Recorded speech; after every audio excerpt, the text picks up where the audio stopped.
আল্লাহ পাক অনেক সূরা নাযিল করেছেন, একটা সূরার মধ্যে চিস্ট দিয়েছেন, চিস্ট যেটা আমাদের হেদায়েতের জন্য এনাফ, যথেষ্ট। প্রথমে আল্লাহ পাক ওয়াল আসরি বলে সময়ের কসম করছেন।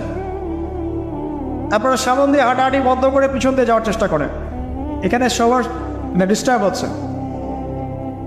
সময়ের কসম করছেন আল্লাহ পাক কি কারণে? তিনটা বিষয় বলছি, লিসেন। এক, সময়ের কসম আল্লাহ পাক কি কারণে করছেন? আপনাকে তিনটা পয়েন্ট বলছি মাত্র। এক, আল্লাহ পাক আমাদেরকে বোঝাচ্ছেন যে সময় বা টাইম আমাদের জীবনে প্রচণ্ড রকম গুরুত্বপূর্ণ।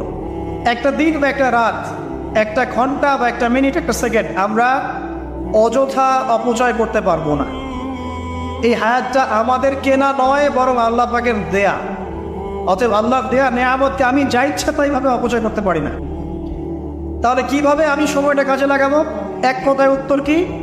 24 ঘন্টায় নবী সাল্লাল্লাহু আলাইহি ওয়াসাল্লাম যেভাবে চলেছেন, ঘুমিয়েছেন যেভাবে, উঠেছেন যেভাবে, ইস্তেঞ্জা করেছেন, খেয়েছেন, ঠিক আছে, ব্যবসা বাণিজ্য করেছেন, তার জনগণের সাথে তার দায়িত্ব পালন করেছেন, কোরআন তেলাওয়াত করেছেন, জিকির করছেন, নামাজ পড়েছেন, সাদাকা করেছেন, প্রয়োজনে যাকাত দিয়েছেন। এই যে বিষয়গুলো তিনি ডিল করেছেন 24 ঘন্টার প্রফেটিক লাইফস্টাইল, এই প্রফেটিক লাইফস্টাইলটা আমাদেরকে পালন করতে হবে। এটা খুব ডিফিকাল্ট এখন, কিন্তু আমাদের করতে হবে সবাইকে। পারবেন ইনশাআল্লাহ?